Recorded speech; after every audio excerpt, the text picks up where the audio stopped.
Assalamualaikum warahmatullahi wabarakatuh. Semangat hari Senin teman-teman. Bagaimana kabarnya hari ini? Semoga kalian semua selalu dalam lindungan Allah Subhanahu wa Ta'ala, sehingga sekarang kalian dalam keadaan sehat, semangat, ceria. Nah, kali ini kita akan belajar pelajaran akidah. Kita akan belajar tentang tauhid. Tauhid ada 3, yang sebelumnya sudah dijelaskan tentang tauhid rububiyah, tauhid uluhiyah, dan sekarang kita akan belajar tentang tauhid asma wa sifat. Tauhid ini adalah pelajaran yang penting yang harus diketahui sejak kita kecil. Nah, ini seperti yang diajarkan oleh Nabi Ibrahim alaihi salam kepada anaknya. Siapa nama anak Nabi Ibrahim alaihi salam? Yaitu Nabi Ismail alaihi salam. Terus seperti nasihat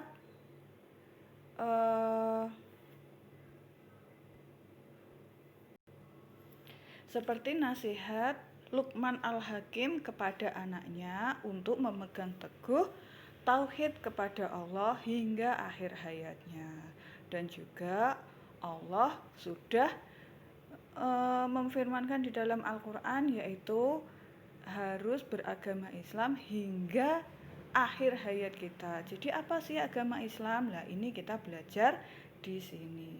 Sebelum kita menuju tauhid asma wa sifat, kita ingat-ingat dulu ya, apa sih tauhid rububiyah itu? Nah, coba lihat teman-teman di gambar ini. Di gambar ini ada gambar apa saja ya? Ayo coba mari kita sebutkan bersama-sama. Ada gambar apa saja? Ada gambar matahari, ada gambar pelangi, ada gambar kupu-kupu, ada gambar bunga, ada gambar rumput, ada gambar awan, ada gambar hujan. Siapakah yang bisa menciptakan semua itu? Apakah ayah bisa menciptakan seperti itu? Apakah ibu bisa menciptakan seperti itu? Bukan menggambar loh ya, tapi menciptakan. Bisa enggak? Yang bisa hanya Allah. Apakah Power Ranger bisa menciptakan seperti itu? Apakah Batman bisa menciptakan seperti itu? Superman? Bisa enggak? Tidak bisa. Yang bisa menciptakan semua itu adalah Allah. Nah, Allah sudah menciptakan matahari, tanaman, hewan, semuanya adalah untuk mencukupi kebutuhan manusia. Kalau nggak ada matahari, gelap teman-teman, kita nggak bisa lihat. Umi nggak bisa menjemur pakaian, Abi tidak bisa bekerja, ya kan? Kalau tidak ada tanaman, kita mau makan apa? Kita makan sayur bayam, wortel, nah itu semuanya dari tanaman. Kol, kangkung, semuanya dari tanaman. Buah-buahan, apel, semangka, anggur, semuanya juga dari tanaman. Siapa yang menumbuhkan? Allah. Dan hewan-hewan selain kupu-kupu, ada hewan apa saja yang kita makan setiap hari? Contohnya daging sapi, daging kambing, daging ayam, telur ayam, ikan lele, ikan gurami. Siapakah yang bisa menciptakan sapi, kambing, ayam, lele, gurami, cumi-cumi, udang? Nah, siapakah yang bisa menciptakan semua itu? Allah. Bahkan hewan yang paling besar seperti gajah, singa, harimau, siapakah yang bisa menciptakan? Yang bisa menciptakan adalah Allah. Jadi Allah yang menciptakan semua yang ada di bumi ini. Terus lagi, bintang-bintang di langit waktu malam, bulan. Nah, Itu siapakah yang bisa menciptakan bintang banyak seperti itu? Hanya Allah. Tidak ada yang bisa menciptakan selain Allah. Kemudian, bisa mengganti siang menjadi malam, matahari terbit dari sebelah timur, tenggelam di sebelah barat. Setelah matahari tenggelam, maka berganti dengan bulan, berganti dengan bintang-bintang. Siapakah yang dapat mengganti seperti itu? Hanya Allah. Manusia tidak ada yang bisa merubah malam menjadi siang.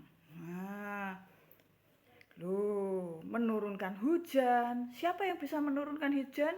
Siapa yang bisa menahan hujan? Hanya Allah. Hanya Allah yang bisa. Kemudian, selain menciptakan segala sesuatu, Allah itu tidak membiarkan kita menganggur. Allah sudah menciptakan kita. Kita ada di bumi ini. Kita dipelihara sama Allah. Allah memberi rezeki berupa makanan, pakaian, tempat tinggal, kebutuhan kita semuanya tercukupi karena rezeki dari Allah. Ini makan. Kita setiap hari bisa makan, bisa beli jajan, pakaian kita bagus, ya kan? Kita punya rumah untuk berlindung dari panas dan hujan. Itu semua adalah rezeki dari Allah. Itulah yang dimaksud dengan tauhid rububiyah. Allah menciptakan segala sesuatu, ya kan? Apa yang ada di bumi ini semuanya diciptakan oleh Allah. Kemudian Allah juga memelihara kita, memberi rizki kepada kita. Tidak hanya manusia yang diberi rizki dan dipelihara oleh Allah, tapi juga hewan dan tumbuhan semuanya dipelihara oleh Allah. Hewan semut, semut itu kecil dipelihara oleh Allah sehingga dia mendapat cukup makan setiap hari. Tumbuh-tumbuhan juga gitu, dipelihara oleh Allah. Allah menurunkan hujan supaya tumbuhan tumbuh subur, mendapat makanan. Jadi semuanya apa yang ada di bumi ini itu diciptakan oleh Allah, dipelihara, diberi rezeki dan diatur oleh Allah. Seperti tadi, siang berganti malam, itu yang mengatur adalah Allah. Menurunkan hujan, kadang panas, kadang hujan, yang mengatur semuanya Allah. Wah, Allah hebat sekali ya teman-teman. Karena Allah itu sangat hebat sekali, maka kita wajib beribadah hanya kepada Allah. Kita wajib beribadah hanya kepada Allah. Kita sholat menghadap siapa teman-teman? Menghadap kepada Allah. Kita belajar mengaji, membaca Al-Quran, menghafal Al-Quran. Itu juga supaya kita mendapat pahala dari Allah. Boleh enggak kalau kita sholatnya itu kepada pohon-pohon? Tidak boleh. Boleh enggak kita sholatnya itu kepada batu-batu besar? Tidak boleh, karena yang sudah menciptakan kita, yang sudah memelihara kita, yang sudah memberi rezeki kepada kita adalah Allah. Maka kita harus beribadah hanya kepada Allah supaya kita mendapat pahala dari Allah dan bisa masuk surga. Teman-teman ingat apa saja yang ada di dalam surga? Kemarin Ustazah sudah bercerita, di dalam surga itu sudah tersedia rumah-rumah yang sangat indah. Rumah yang paling bagus, yang paling tinggi itu akan diberikan kepada para penghafal Al-Quran. Jadi kalian harus bersemangat ya dalam menghafal Al-Quran supaya nanti mendapatkan rumah yang paling tinggi di surga. Kemudian selain mendapatkan rumah yang bagus dan tinggi, Di sana juga sudah disediakan makanan yang sangat lezat, buah-buahan, terus sungai yang mengalir airnya yang sangat jernih, terus ada kolam susu yang gelasnya sebanyak bintang di langit. Wah, enak sekali. Di sana tidak kepanasan, nggak perlu kipas-kipas, nggak perlu pasang AC. Di sana sudah, di dalam surga itu sudah sejuk. Tapi kalau kita masuk ke dalam neraka karena kita tidak mau beribadah kepada Allah, males sholat, males ngaji, males menghafal Al-Quran, kita akan masuk neraka. Di neraka, ngeri sekali teman-teman. Di sana dibakar. Nah, di sana di neraka itu isinya api yang menyala-nyala. Apinya warnanya nggak hanya merah teman-teman, tapi warnanya itu hitam karena bahan bakarnya dari batu dan manusia. Ayo, teman-teman mau masuk ke dalam neraka? Naudzubillahi min dzalik ya teman-teman, jangan sampai kita masuk ke dalam neraka. Dan di sana makanannya apa Ustazah di dalam neraka? Makanannya itu tidak mengenyangkan teman-teman. Minumnya itu dari air yang panas. Wah, siapa yang mau minum air yang panas? Wah, itu tenggorokannya bisa kebakar teman-teman ya. Tenggorokannya bisa sakit. Terus makanannya itu seperti isi kedondong. Teman-teman pernah makan kedondong? Kalau makan kedondong itu di dalam ada isinya. Isinya itu berduri-duri. Nah, di neraka itu makanannya seperti itu teman-teman. Ngeri ya teman-teman, jangan sampai kita masuk ke dalam neraka. Maka kita harus rajin sholat, rajin ngaji, rajin menghafal, taat kepada orang tua, supaya kita bisa masuk ke dalam surga. Sholat ditujukan hanya kepada Allah, beribadah hanya ditujukan kepada Allah, tidak boleh ditujukan kepada selain Allah. Nah, itulah yang dimaksud dengan tauhid uluhiyah. Nah, sekarang, ini rukun Islam ada 5. Teman-teman ingat rukun Islam ada 5 apa saja? Yang pertama, mengucapkan syahadat. Siapa yang ingat bunyi syahadat seperti apa? Coba disebutkan bersama-sama dengan artinya ya. Kemudian mengucapkan syahadat berarti kita beriman, kita percaya bahwa Allah itu adalah satu-satunya yang berhak untuk disembah. Tidak ada sesembahan selain Allah. Jadi yang boleh disembah itu hanyalah Allah saja. Kemudian rukun Islam kemudian syahadat yang kedua, syahadat Rasul, kita bersaksi, kita beriman, kita percaya bahwa Nabi Muhammad SAW adalah utusan Allah yang memberi kabar gembira kepada kita, memberitahu, teman-teman, beribadah itu hanya kepada Allah saja, jangan kepada yang lainnya supaya kita masuk surga. Nah, kemudian kita harus percaya bahwa Nabi Muhammad itu yang mengutus adalah Allah. Kemudian rukun Islam yang kedua, kita harus sholat. Sholat ditujukan kepada siapa teman-teman? Kepada Allah. Kemudian yang ketiga, zakat. Nah, zakat juga karena kita taat kepada perintah Allah, kita mengeluarkan sebagian rezeki kita kepada orang-orang yang kurang mampu supaya kita mendapat pahala dari Allah. Kemudian rukun Islam yang keempat yaitu puasa Ramadan. Nah, puasa Ramadan kita mengerjakan puasa juga karena diperintahkan oleh Allah, menahan diri dari makan dan minum mulai dari terbit matahari hingga matahari terbenam semata-mata supaya kita mendapat pahala dari Allah sehingga kita dimasukkan ke dalam surganya Allah.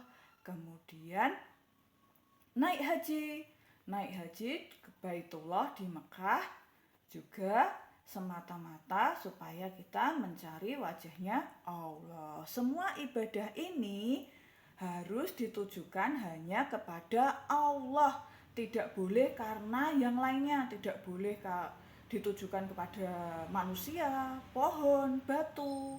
Terus kita tidak boleh, wah aku sedekah supaya dibilang baik hati oleh orang lain, tidak boleh.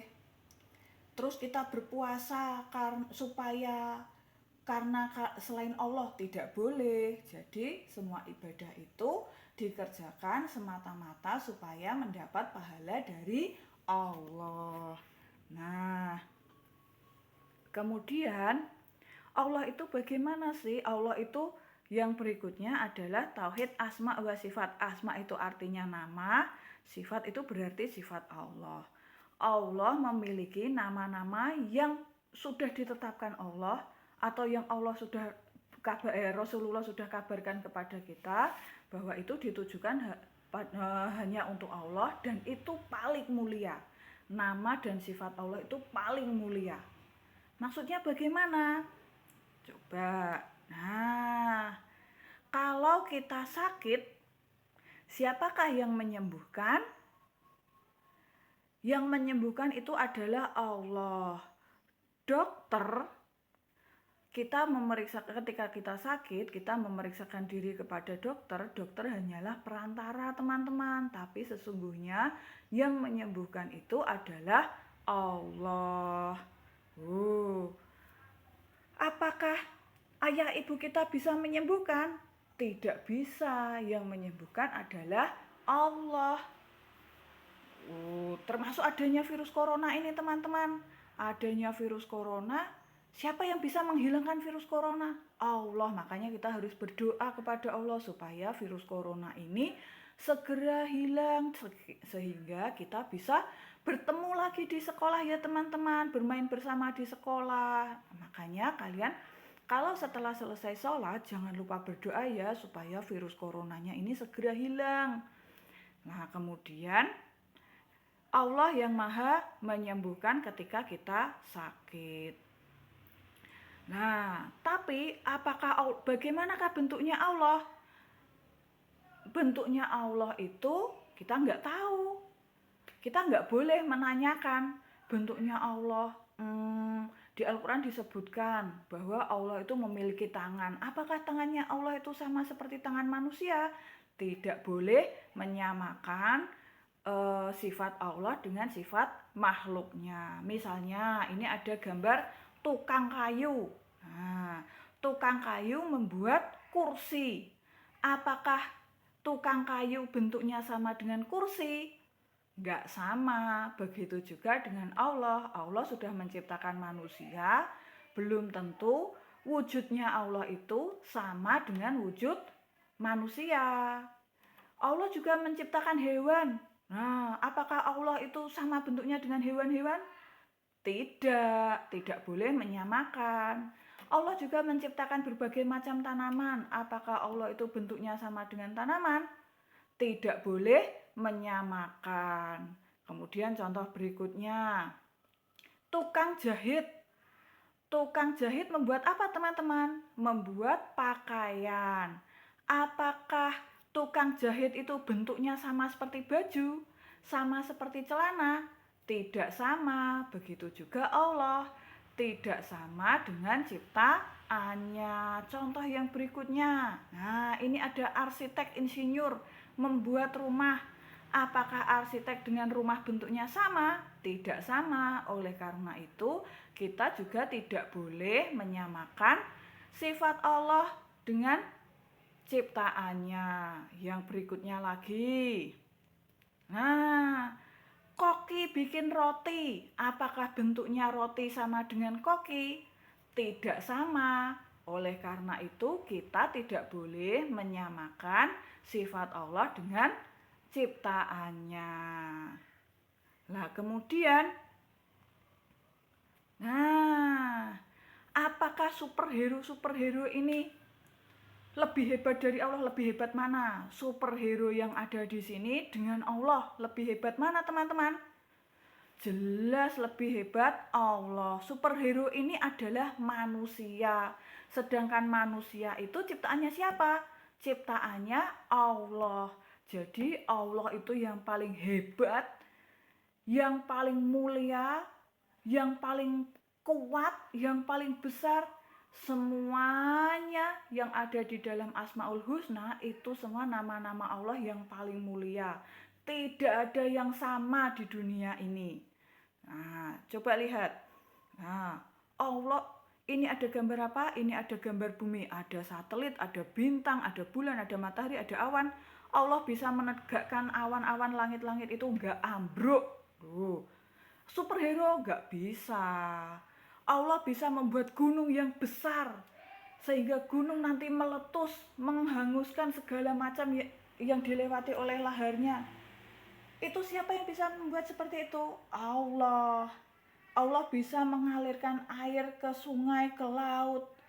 Nah, siapakah yang bisa membuat seperti itu? Allah. Allah menciptakan berbagai macam hewan, tumbuhan.